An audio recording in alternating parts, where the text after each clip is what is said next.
আসসালামু আলাইকুম। শিরোনামে আমন্ত্রণ জানাচ্ছি আমি কানিজ ফাতেমা লোপা।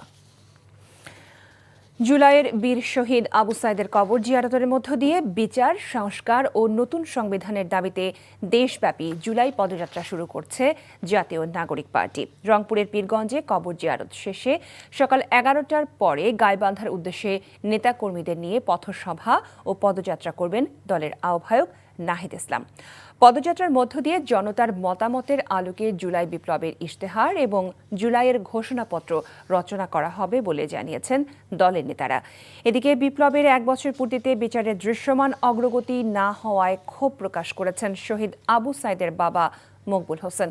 এর আগে জুলাইয়ের প্রথম প্রহরে জাহাঙ্গীরনগর বিশ্ববিদ্যালয়ের সামনে ডেইরি গ্রেটে পথসভায় নাহিদ ইসলাম বলেন, রাজনৈতিকভাবে আওয়ামী লীগ সরকারের পতন হলেও ফ্যাসিবাদী ব্যবস্থার এখনো পতন হয়নি। আমাদের এই লড়াইটা চলমান রাখতে হবে। আমাদের অনেক ভুল হয়েছে, আমাদের অনেক সীমাবদ্ধতা ছিল, কিন্তু আমরা সবশেষে মানুষের কাছে, জনগণের কাছে আমরা ফিরে যেতে চাই। কারণ আমরা মনে করি, আমরা বিশ্বাস করি যে সাধারণ মানুষ, পথ শিশু থেকে শুরু করে শ্রমিক, ছাত্র, নাগরিক, নারী, আলেম সমাজ সবাই জুলাইয়ে রাস্তায় নেমেছিল দেখেই আসলে সবকিছুর ঊর্ধ্বে গিয়ে আমরা আসলে সফলতার দ্বারপ্রান্তে পৌঁছে গিয়েছি। জুলাই গণঅভ্যুত্থান নিয়ে এনসিপির কর্মসূচি সম্পর্কে জানতে এখন আমরা চলে যাচ্ছি রংপুরে। সেখানে আছেন আমাদের সহকর্মী নূর হোসেন। নূর, কর্মসূচি নিয়ে আপনার কাছে আর কি তথ্য আছে?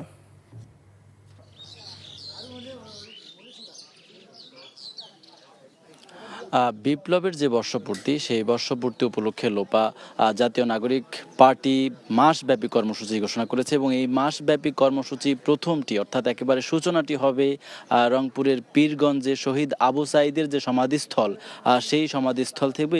এখানে দলের কেন্দ্রীয় আহ্বায়ক যিনি রয়েছেন নাহিদ ইসলাম, সদস্য সচিব আক্তার হোসেন সহ কেন্দ্রীয় নেতারা সবাই আসবেন এবং শহীদ আবু সাইদের কবর জিয়ারত করবেন এবং তার যেই গ্রামের বাড়ি, সেই বাড়িতে আবু সাইদের বাবা মায়ের সঙ্গে সাক্ষাৎ করবেন, কথা বলবেন।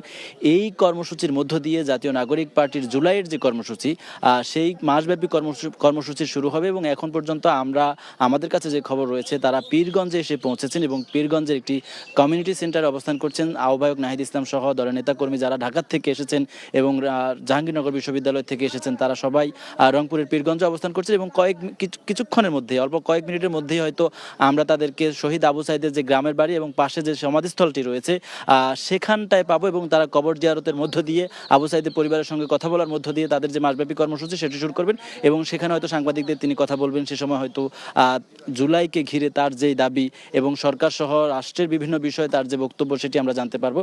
জাতীয় নাগরিক পার্টির পক্ষ থেকে বলা হয়েছে, তারা যে মাসব্যাপী পদযাত্রাটি করবে, এই পদযাত্রার মধ্য দিয়ে জুলাই বিপ্লবের যে ঘোষণাপত্র এবং জুলাইয়ের যে একটি ইশতেহার দরকার ছিল, সেই ইশতেহারটি তারা রচনা করবে এবং এর জন্য যত ধরনের মানুষের সঙ্গে কথা বলা দরকার, শহীদ পরিবারের সঙ্গে কথা বলা দরকার, এর বাইরের জনতার সঙ্গে কথা বলা দরকার, তাদের সবার সঙ্গে কথা বলবেন এবং তাদের মতামতের আলোকে জুলাই বিপ্লবের ঘোষণাপত্র যেটি, সেটির খসড়া তারা তৈরি করবেন। লোপা, জানছিলাম জুলাই গণঅভ্যুত্থান নিয়ে এনসিপির কর্মসূচি সম্পর্কে। 24-এর গণঅভ্যুত্থানে শহীদদের স্মরণে আলোয় আলোয় স্মৃতি সমুজ্জ্বল শিরোনামে মোমবাতি প্রজ্বলন ও সম্মিলিত কণ্ঠে জাতীয় সঙ্গীত গেয়েছে বাংলাদেশ জাতীয়তাবাদী ছাত্রদল। গত রাত 12টায় কেন্দ্রীয় শহীদ মিনার প্রাঙ্গণে এই কর্মসূচি পালনের মাধ্যমে ছাত্রদলের মাসব্যাপী কর্মসূচির সূচনা হয়। এতে প্রধান অতিথি ছিলেন বিএনপির সিনিয়র যুগ্ম মহাসচিব রুহুল কবির রিজভী। তিনি অভিযোগ করেন, শেখ হাসিনার আমলে ঢাকা বিশ্ববিদ্যালয় ছিল আতঙ্কের জায়গা। বলেন, এখন সেই ক্যাম্পাসে বইছে শান্তির সুবাতাস। গণতন্ত্রের জন্য ছাত্রদের সংগ্রাম শেখ হাসিনা ঠেকাতে পারেনি উল্লেখ করে রিজভী আরও বলেন, 90-80 দশকের মতো ছাত্রদল 24-এর গণঅভ্যুত্থানেও ভূমিকা রেখেছে।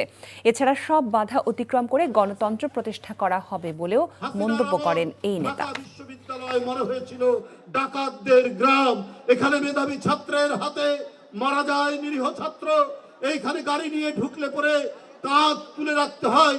যদি ছাত্রলীগের কোনো সন্ত্রাসী থাকে, তাহলে যদি গাড়ি থেকে নামিয়ে আমাকে অপমান অপদস্থ করে, এইরকম আতঙ্ক শঙ্কার মধ্যে দিয়ে ঢাকা বিশ্ববিদ্যালয় আমরা পার হতাম সেই দিন। স্বস্তির, আজকে শান্তির সুবাতাস বইছে এই বিশ্ববিদ্যালয়। শিরোনাম এটুকুই। এই খবরের ভিডিও সহ আপডেট জানতে ভিজিট করুন এনটিভি অনলাইন www.ntvbd.com। এছাড়াও এনটিভির জনপ্রিয় সব অনুষ্ঠান ও খবরের আপডেট জানতে ভিজিট করুন আমাদের ইউটিউব ও ভেরিফাইড ফেসবুক পেজ। 12টার মধ্যাহ্নের খবর দেখার আমন্ত্রণ রইল সবাইকে।